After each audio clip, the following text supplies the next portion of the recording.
It's what I've always wanted. Steve's got the stars. Got a big old cushy chair. It's nice. Today, Premiere Week keeps rolling with late-night legend Jay Leno. How about that? Plus Jordan Sparks. And coming Friday, Charlie Sheen and a performance by Leanne Rimes. It's all new and it's gonna be big. And it's all on Steve. New York, weekdays at 2 on NBC4, New York. Welcome to Define U Radio. Class is in session with your host, the Southern Belle of Bold, Valencia Griffin-Wallace. Are you ready to unapologetically build your confidence, achieve goals, and design a life worth living? Learn the life lessons and strategies to define your life, money, and business. Pens and papers ready? Class is now in session.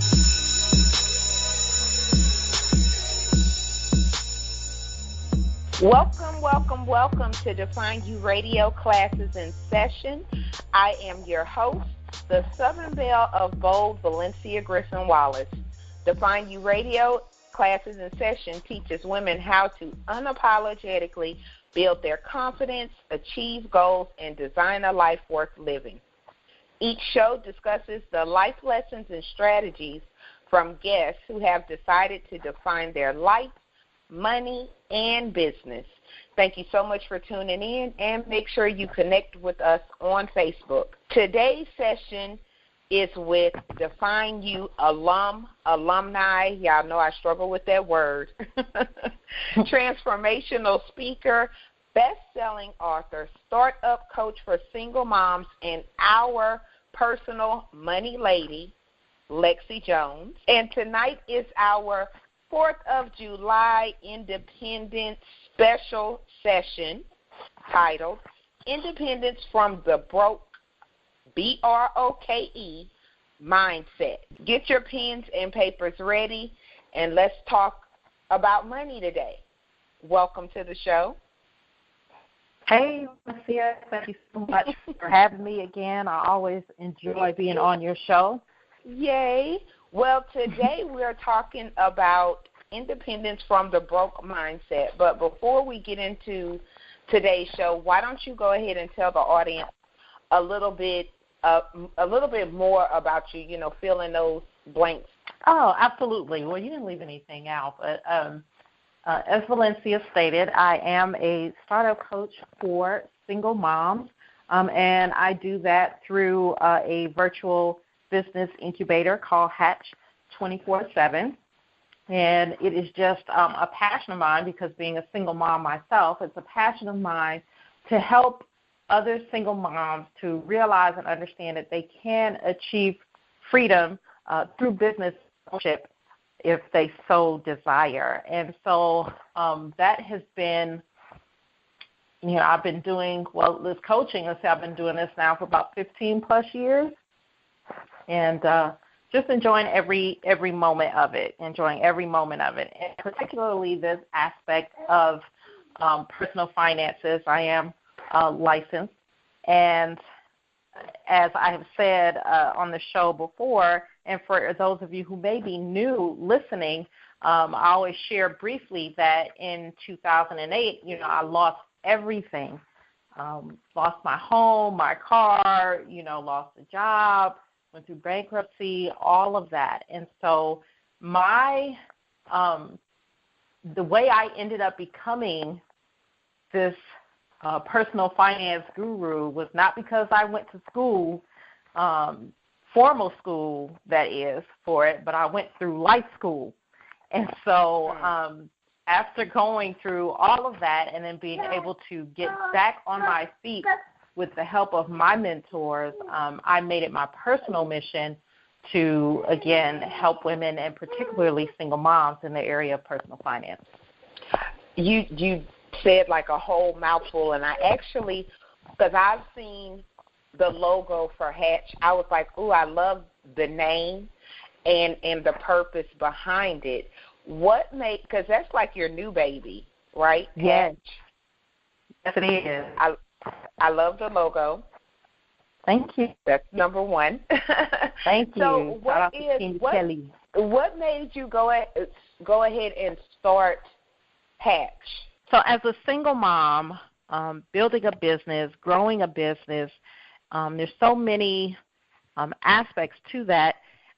And one of the things that's important when you're building a business, another thing is being able to have consistent and in-depth coaching.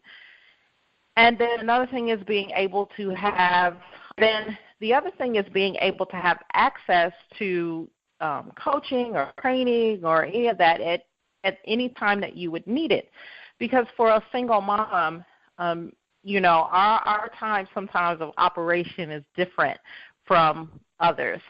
And so with networking events, those usually take place either while we're at work or they take place right after work when we're picking up children or trying to get dinner served.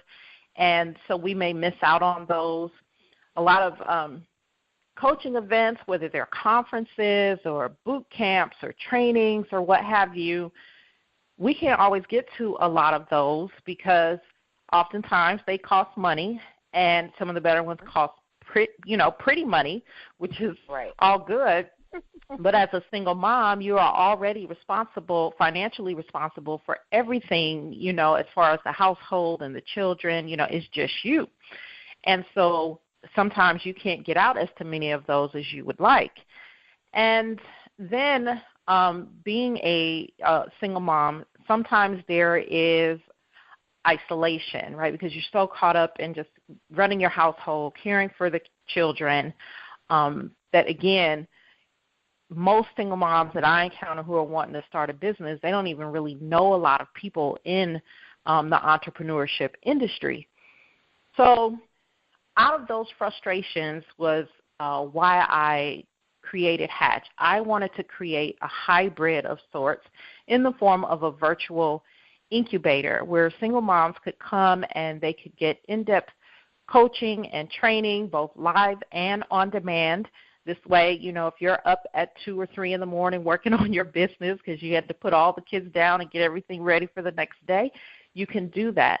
I wanted to provide a space also where we could do virtual networking.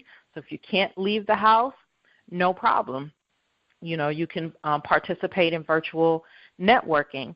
And then the women that are part of Hatch will be separated into smaller groups, and those will operate like masterminds. So now you have a smaller group of women, maybe about 8 women, that you are in constant contact with, learning and growing with, and perhaps these are even women that you'll be able to do business with, whether formally or informally, or do some joint ventures with down the line. So those are just a few of the benefits of being a part of Hatch. I love it. I love it. Now, what is a single mom technically? Because there's always some debate about that title, single mom. What do you consider what's a single mom to you? So being a person that I am, I typically paint a broad brush with these things. So some consider, a single mom as, a person who is raising children on her own. Mm-hmm. And, maybe they don't have a spouse or whatever. And it could be that the spouse passed away or they've never had a spouse, whatever the case may be, but they're raising children on their own. But I often say, too, that it could be women who are married, but the spouse is absent, even within the marriage. Understood. So your spouse is not very supportive.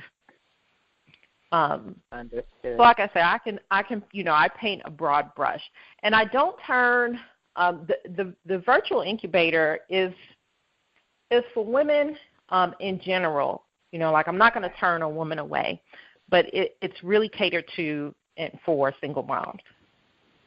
Okay. Well, I'm glad you made that clear, so that way if someone, because it sounds like an awesome program, and that way if someone doesn't consider themselves to be a single mom or they're not a single mom, then they could still benefit from Hatch.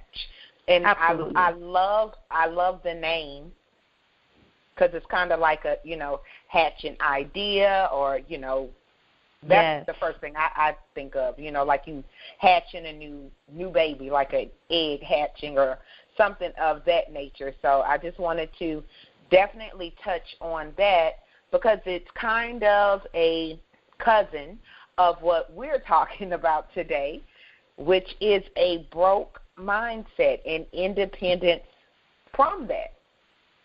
And I want to first start off by getting your definition of a broke mindset. So a broke mindset, and once again, I in a lot of cases tend to paint broad brushes. And so people will hear the word broke, and then we automatically think about the physical aspect of being broke, right, like not having money. And, for me, it's beyond that because a person really can have very limited funds but have a very healthy and independent money mindset. Right. So having a broke mindset actually is, or a person who has a broke mindset, I believe is a person who hinders themselves by the way they think in terms of money. And when I say hinder, I mean in the area of money. They aren't able to achieve freedom. They aren't able to achieve sustained success with money because of the mindset that they have as far as finances are concerned. Mm-hmm. And I see that a lot, and I'm glad you clarified that because a lot of people will think broke as far as their finances is, or a broke mindset, or however you want to word it, is just it's not having it. But there's people that have it, so to speak, or have money and still have a broke mindset. Absolutely. And I wonder with, because when I've looked at, my different financial situations over the course of my life, I had to change that mindset because it seemed like it was a mindset of lack and a mindset of scarcity, and there's never enough. So, just thinking that working and getting more money was the solution to fixing my mindset, and it wasn't. And I know a lot of times that broke mindset will also follow like you actually broke. So, and when I think about the broke mindset too, I think about people living check to check. And they're uncomfortable with being broke, but they're still living check to check. Like they're not uncomfortable enough to do anything about it. So I would consider that, part of being a broke mindset. What are your thoughts about that? Yes, I absolutely agree, Valencia, that there is a conditioning or something when we're growing up and as we become adults, things that we learn, behaviors that we learn that lend to us just being comfortable with living check to check. I mean, we'll talk about, we don't want to live check to check. We will talk about, we wish we had a little extra room for this or for that. But our actions don't really coincide with what we're saying. We won't ask the questions that need to be asked, right? Because we, have to keep up this faith that, everything is okay, that everything is fine, I'm doing all right as far as money is concerned. And so our ego and our pride would not allow us to, to ask the questions that we need to ask.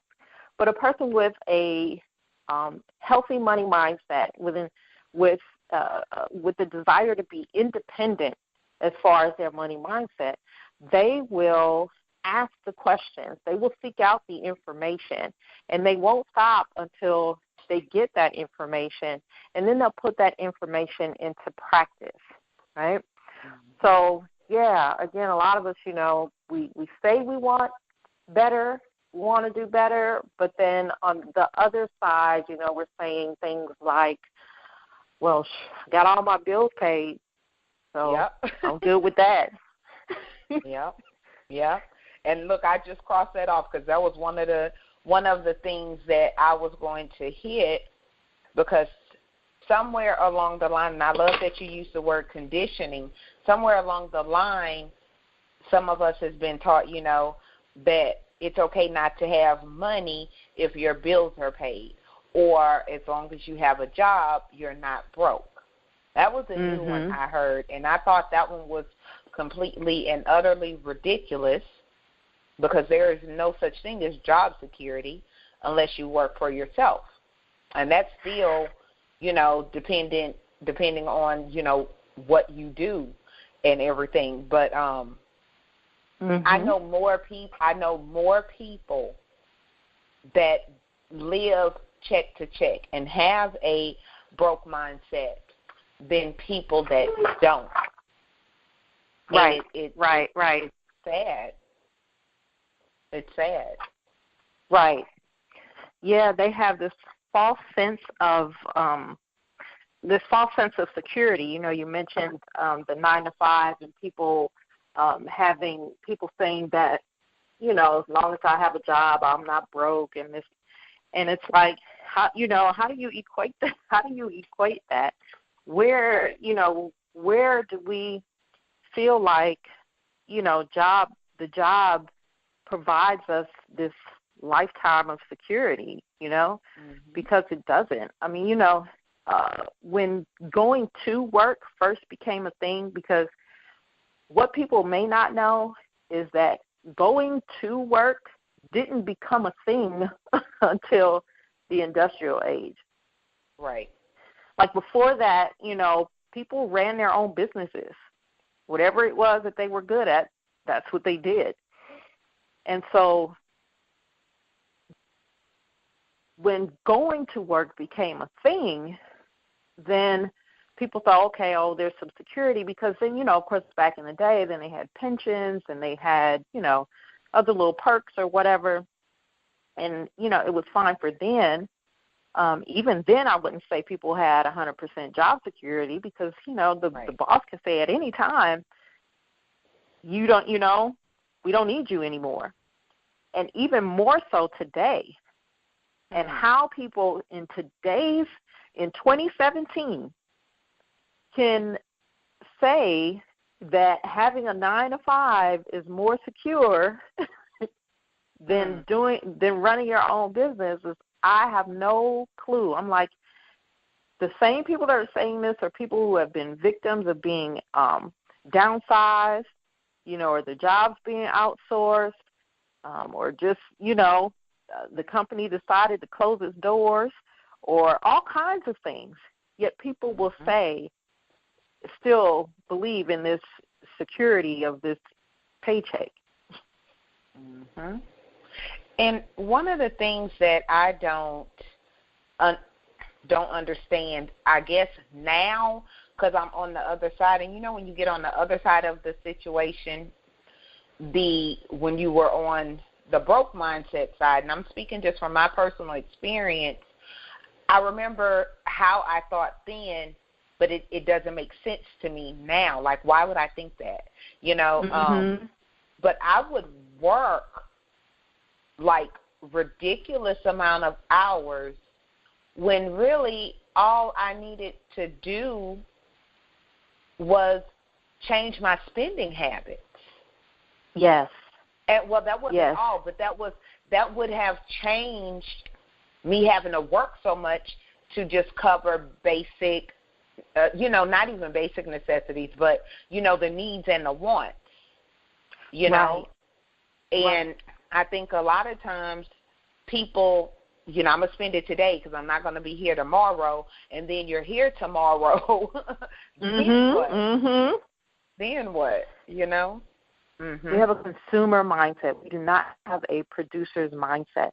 So, like you said, you myself before I know what I know now, and so many other people.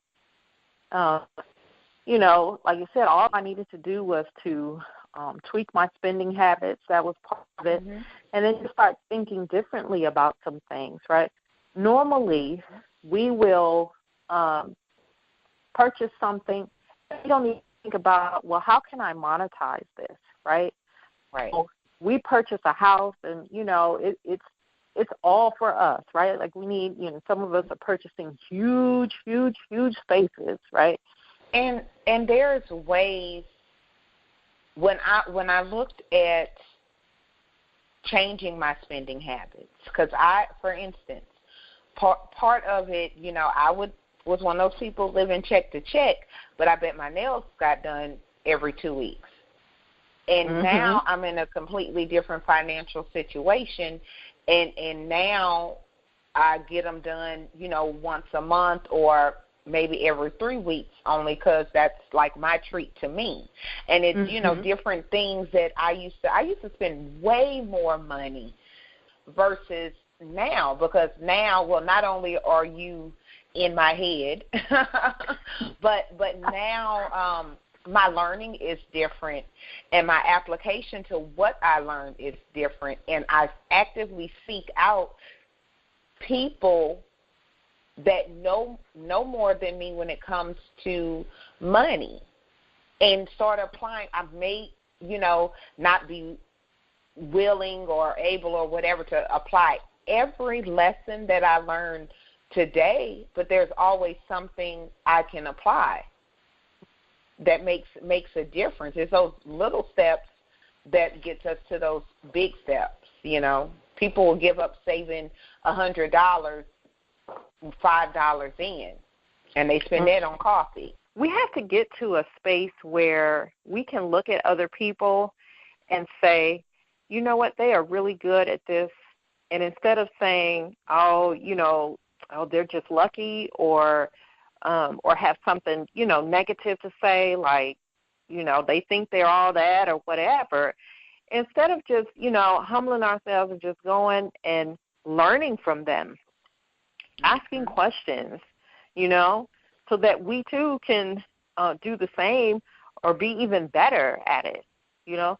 So that is key, really, to surround yourself, not be intimidated by those folks, but surround yourself. They're usually very willing to share, you know, with you the things that they are doing to help them helps them to be successful in finances.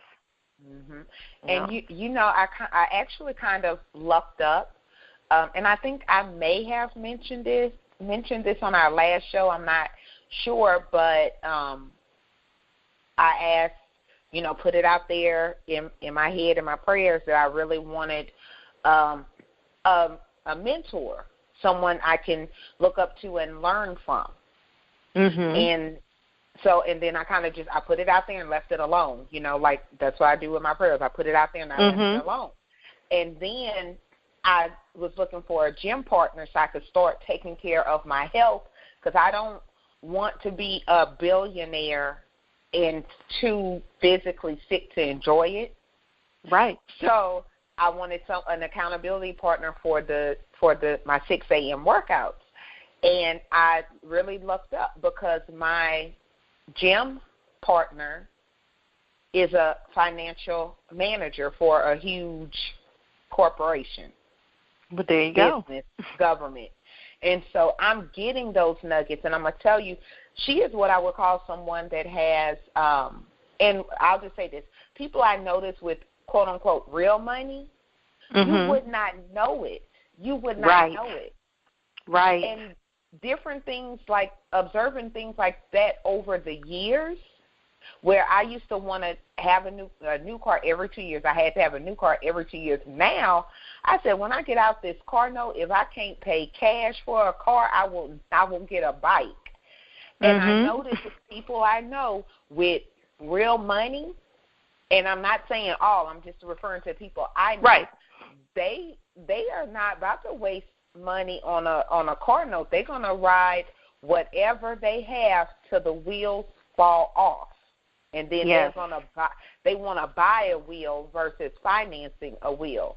If you know. Right. Right. And it's not about, depriving themselves of, having fun or, these luxuries or this or that.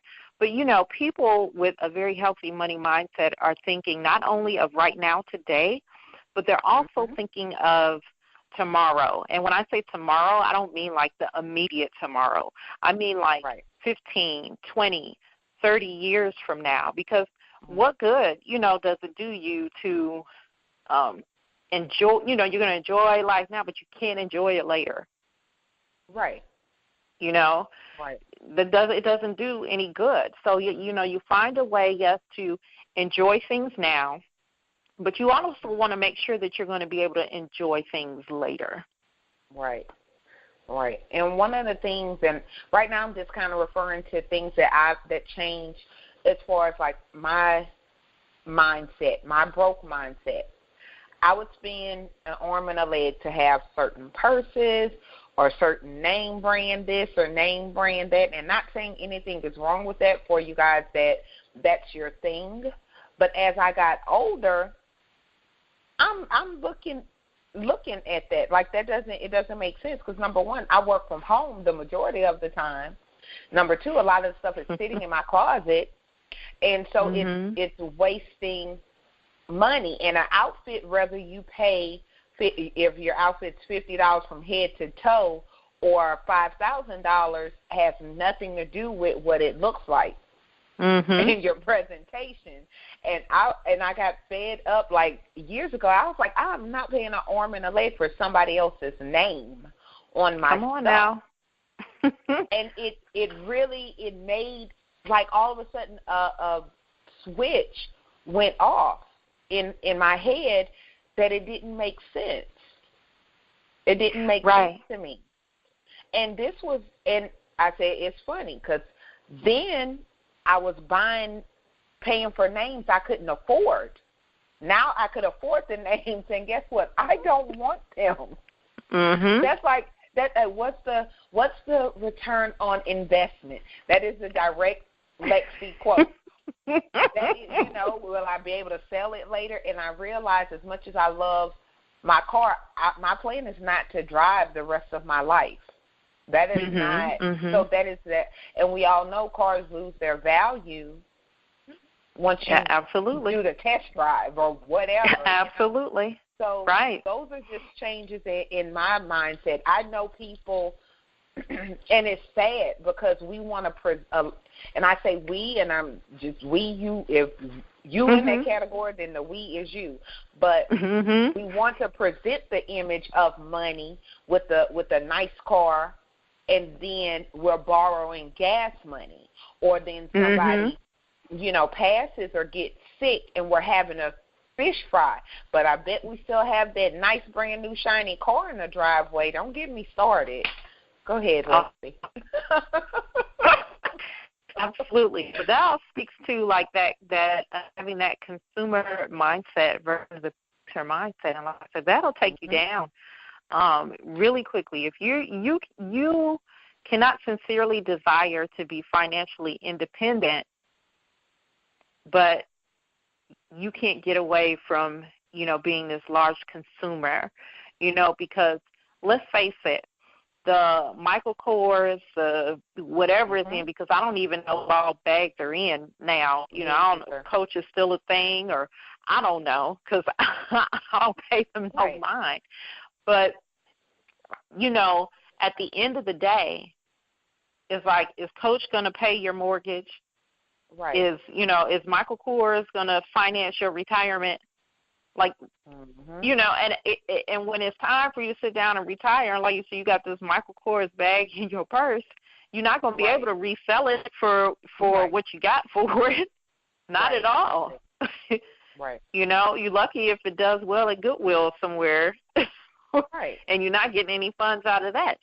So, we just have to be smarter about these things, because at the end of the day, it's a purse with a name on it. That's it. And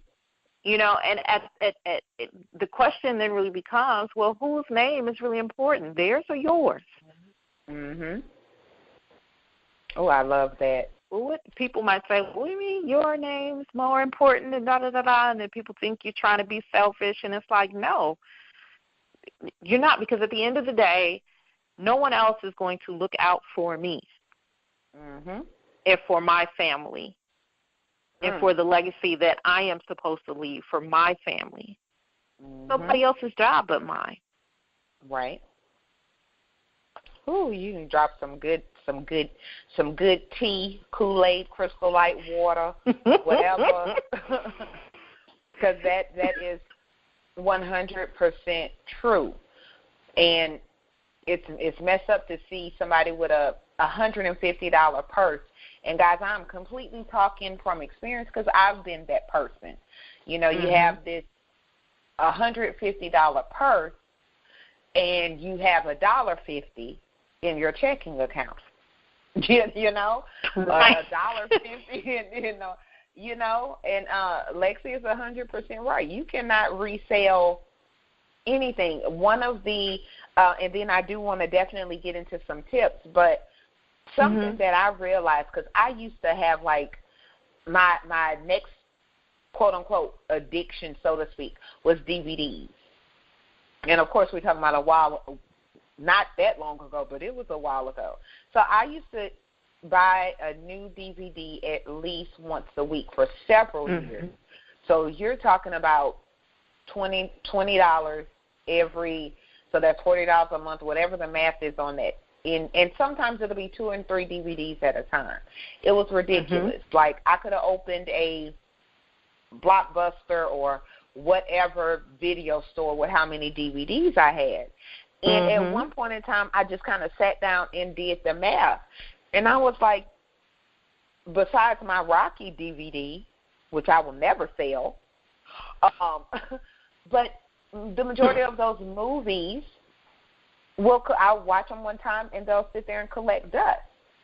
Right. And that's, you know, however much money I spend in a month, I could have put in, you know, retirement or my son's savings account or somewhere else.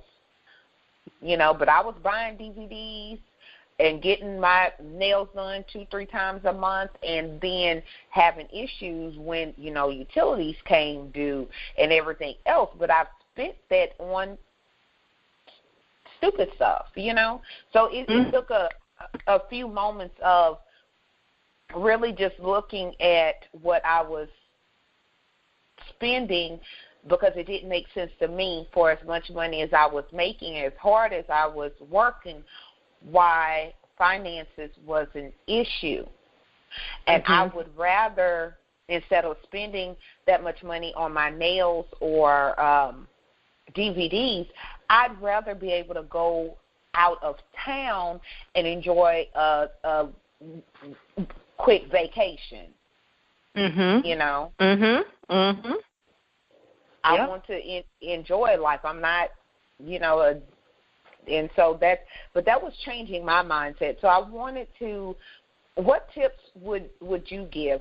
You know, what tips would you give, or how would you advise somebody to start working on changing that broke mindset? Yeah, absolutely. And we've been talking about a few of them throughout this conversation, so let's kind of put them in a nice little bow, so to speak. The first thing that I would say is that when you have to make a decision. You can't be, you know, one foot on this side of the fence and another foot on that side of the fence. So you have got to make a decision that you are worth it, that your family is worth it. You have to make that decision. Once you make that decision, then another thing that that must be done, and that I love doing, is that, and you were talking about, Valencia, the fact that you have to sit down and you have to do the math, take a look at what you've been spending. So pull your bank statements for the last 3 months, because, see, the way banking is done now, all this online stuff is great, it's convenient, but it has really done us some harm, because we don't really sit and write things out anymore. True. We figure I can just go check it online, I can just go check. And so we don't sit and physically write our money coming in and out. So pull your bank statements for the last 3 months, the last 6 months if you're adventurous, and just go through like some of the main areas like food and grocery, entertainment, just really go through them. I'm not even going to say the 4 main areas. Just go through them. You can, categorize them as you go line item by line item and look and see how much you're actually spending in these various different areas. You will be surprised. We're talking about we live paycheck to paycheck, but you will be surprised how much money you're spending on places like, Burger King or McDonald's or whatever it is your favorite fast food is, because you tell me, I don't like Burger King. Well, you like Chick-fil-A or something. Exactly. And okay. On that. Okay. I could excuse that because I'm like, it's a salad. It's a $9 salad. Exactly. But you could have bought $9 worth of salad stuff at the grocery store and made you some salads for 2 weeks. So, do that exercise. That is so important. There is something about us actually seeing it, on paper, actually going through that exercise. And, a lot of times we are, I don't want to see it. But you can't, how do you fix something if you really don't know what it is? It's important to go through that exercise. Number 3, think about different ways that you can become a producer. Like I said, you may not want to own a business, and that's fine. It's not for everybody. But how, in some little way, can you become a producer? Can you grow a few of your own vegetables? And then sell those to your neighbors. Find a couple of ways. You got to do, 20,000 things. Mm-hmm. And, one way I could think of off the top of my head, if you have a house with a garage or a driveway, you can have a garage sale with your stuff, and then get with your friends or family who have apartments that can't have garage sales. And have it at your house and I'm going to do that. I'm serious, I'm going to do that because I know a lot of people that have garage sale stuff but don't have a area to have one, and I can make extra money like that because it's always my goal to get better with my finances. Now, you did inspire me from the last show, and it came and left my head, but you did inspire me from the last show to something having to do with, okay, I'm going to get back to that. So go ahead with the tips while I try to think about what it was. Something you said last show that I immediately started doing, but it will come back to me. And if it doesn't while we're doing this show, I will inbox you and I will make sure I post it so everybody knows exactly what I implemented. So go ahead with the tips. No problem at all. So definitely you want to think of ways you can become a producer. Next, seek out people who do well at this thing. Seek out people who understand how money works. Seek out people who, and like you said, these are not the people who are driving around with a bunch of flashy this and a flashy that. Right. Seek them out. And just, spend some time with them. Ask a person or two if they will mentor you. And ask questions or just get around and sit and listen. Sit at the foot of the of the teacher. Right. And listen and learn and implement, Start going and hanging out in places where, people who are, serious about being independent, being financially independent and all of that. Start hanging out, in those places. Find out where those places are and start hanging out in those places. You have to surround yourself, with people who are going to encourage you on this journey, who know something about it, and just to continue to, to keep you encouraged and uplifted, because there are going to be times where you're going to feel like, man, why am I doing this? This ain't, Right. and you'll want to slip up, and, that's okay. Let's get right back on track. But as you are learning, teach somebody else, whether that's your children, whether that, because what teaching does is helps to reinforce. And once you start teaching others, in most cases, we feel like teaching others what you're learning, spreading the word, getting information out there, helping others to become financially independent as well. So those are a few tips that I would leave with you all tonight. Yay. I love it. I love it. I love it. Okay, I remember what it was that you said.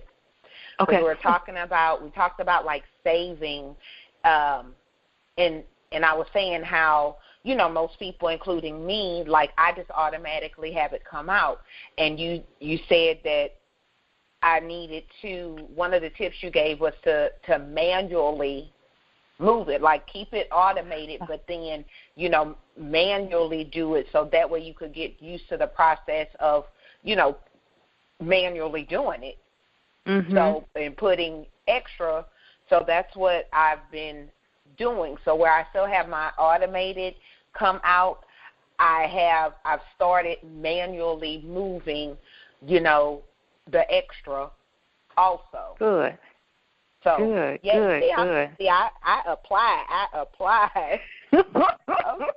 You do. You really do. I love that about you.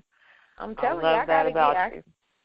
I want to have a very enjoyable lifestyle, and that's one thing that and to me that means being able to travel and enjoy life and shut down when I want to, and not have to think about money, but not have to think.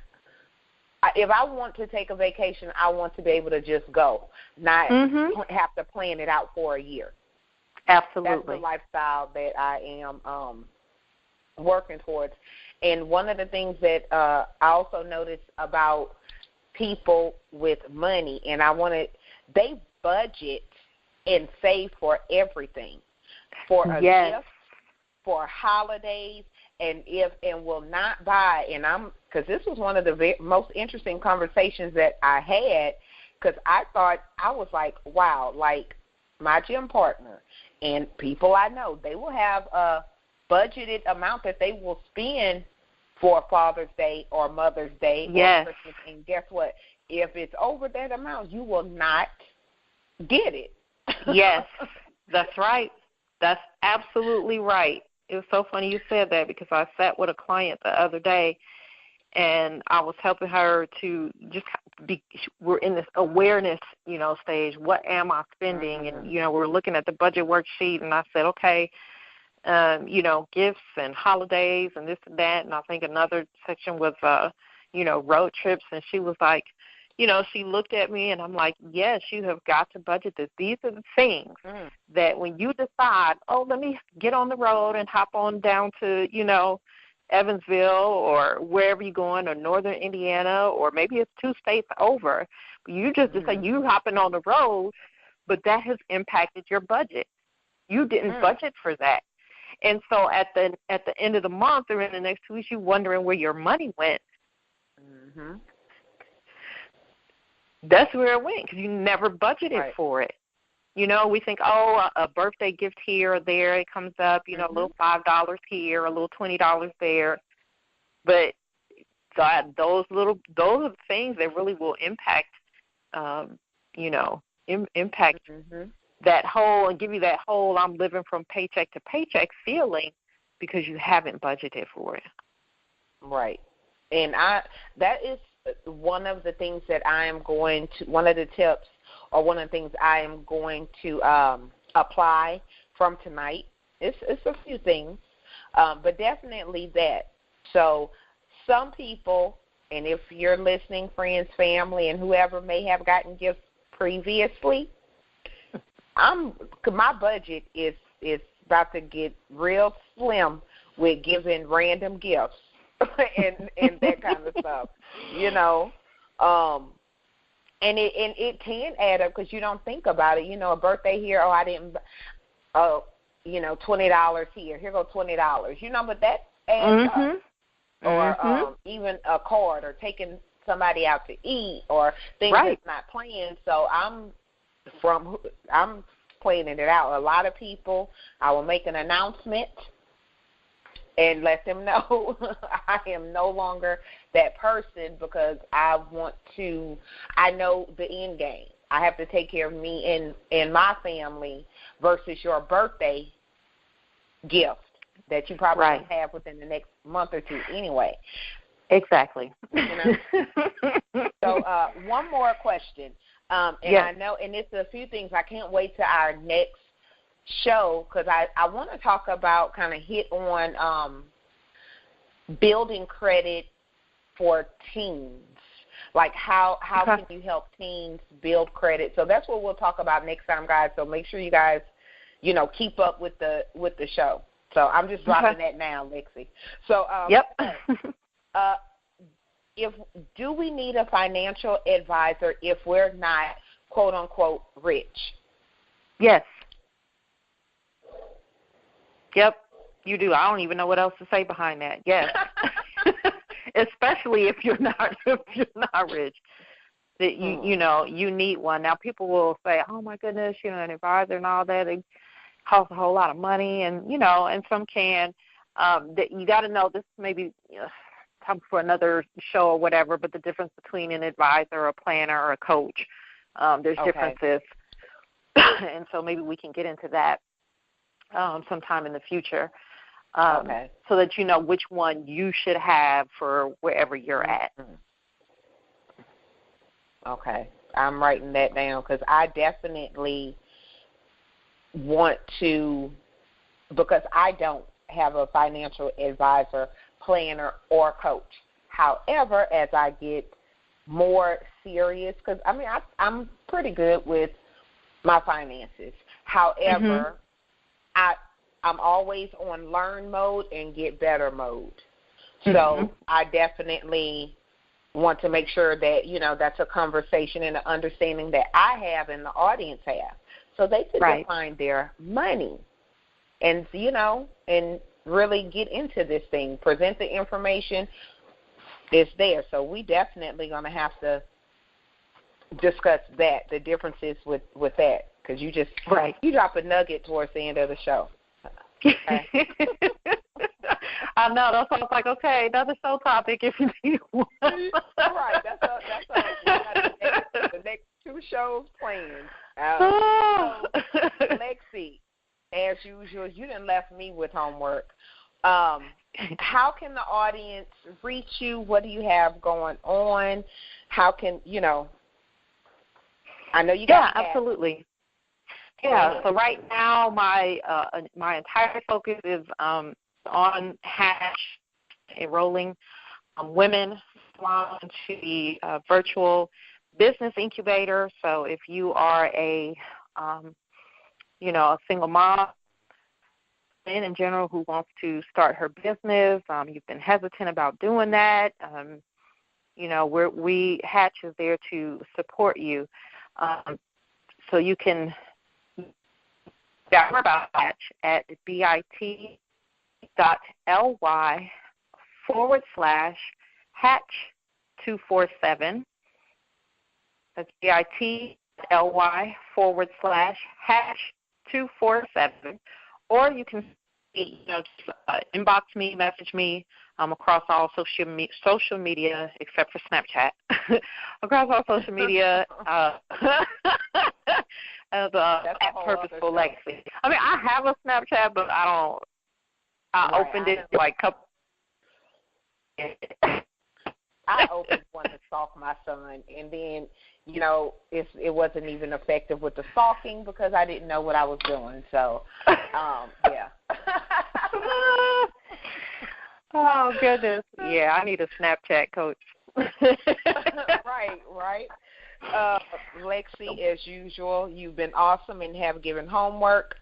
Guys, I will make sure that all of Lexi's information is posted on the show notes and the website. And go back And make sure you listen to all the shows Lexi has done over her course of being a permanent part of Define You, because I learn every time we have a show, and it's definitely in the amount of time we've been doing this, I've learned and applied things and have seen the difference in my own life. So I do recommend you guys follow her, check out Hatch, get with her, listen to the shows, and define your money. So with that being said, Lexi, thank you again for slapping down the proverbial money hammer. Your tips are always... Thank you for the opportunity. I know. You're so awesome. It's always appreciated. Guys, if you enjoyed today's session, make sure you stay connected by subscribing to the show on iTunes and Google Play. And normally I close with a quote, but instead I'm going to close with the list. These are names you will recognize that have two things in common. They are billionaires and they were born broke, or they grew up broke or poor, or however you want to phrase it. Howard Schultz. Who is that? The owner and founder of Starbucks. Oprah. John Paul DeJoria. Who is that? If you go on Walmart or somewhere, you will see John Paul Mitchell products. Okay, and I might be messing this name up. Du-Wan Chang. Who is that? The founder of Forever 21. And this name you will recognize because the majority of us have spent money on his stuff. Ralph Lauren. Fine. These are people that were born broke or poor or whatever terminology you want to use, and they're now billionaires. What changed? I guarantee you it started with their mindset. So with that being said, guys, peace and love. Thank you so much for listening in tonight. Pens and papers down. Class is officially over. Thanks for listening to Define You Radio. Class is in session. Connect with the show at www.defineyouradio.com. Pens and papers down. Class is over.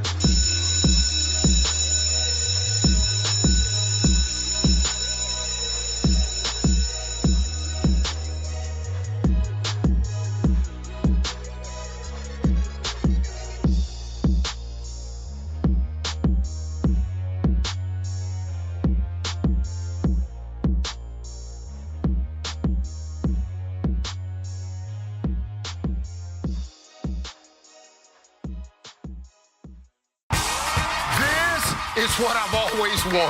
Steve's got the stars. Got a big old cushy chair. It's nice. Today, Premiere Week keeps rolling with late-night legend Jay Leno. How about that? Plus, Jordan Sparks. And coming Friday, Charlie Sheen and a performance by Leanne Rimes. It's all new and it's gonna be big. And it's all on Steve. New York, weekdays at 2 on NBC4, New York. It's what I've always wanted. Steve's got the stars. Got a big old cushy chair. It's nice. Today, Premiere Week keeps rolling with late-night legend Jay Leno. How about that? Plus, Jordan Sparks. And coming Friday, Charlie Sheen and a performance by Leanne Rimes. It's all new and it's gonna be big. And it's all on Steve. New York, weekdays at 2 on NBC4, New York.